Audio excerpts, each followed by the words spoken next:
मित्रांनो, जय शिवराय।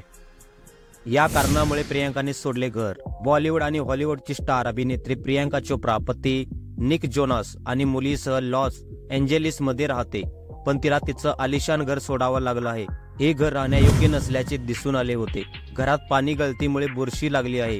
ही बुरशी आरोग्यासाठी हानिकारक आहे, त्यामुळे घरात दुरुस्ती होईपर्यंत त्यांनी हे घर सोडलं आहे। हे जोडपं आता घराच्या जुन्या मालकाविरोधात कायदेशीर लढाई लढत असल्याचं म्हटलं जात आहे। एका वृत्तानुसार घरात ज्या काही समस्या आहेत त्या आरोग्याच्या दृष्टीने चांगल्या नाहीत। प्रियांका आणि निक यांनी 5 वर्षापूर्वी 2019 मध्ये आलिशान घर $20 दशलक्ष मध्ये खरेदी केले होते। या घरामध्ये 7 bedroom, 9 bathroom, temperature control, wine seller, kitchen, home theatre, spa आणि स्टीम शॉवर, जिम आणि एक बिलियर्ड्स रूम आहे। मे 2023 मध्ये प्रियांका व निकने कायदेशीर खटला दाखल केला आहे असं म्हटलं जात आहे। घर खरेदी केल्यानंतर काही दिवसातच पूल आणि स्पा मध्ये समस्या दिसून आल्या होत्या। वॉटरप्रूफिंग नसल्यामुळे घराच्या अनेक भागात बुरशी वाढू लागली, तसंच बारबेक्यू मध्येही पाणी गळत होतं असे तक्रारीत म्हटलं आहे।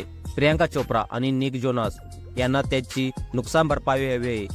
या घराच्या दुरुस्तीसाठी जोनास दाम्पत्याने केलेला खर्च त्यांच्या घराच्या जुन्या मालकाकडून पाहिजे आहे। घराच्या दुरुस्तीत आतापर्यंत $15 मिलियन हून अधिक खर्च झाला आहे। या घराची दुरुस्ती होईपर्यंत प्रियांका व निक आपल्या मुलीसह दुसरीकडे राहतील।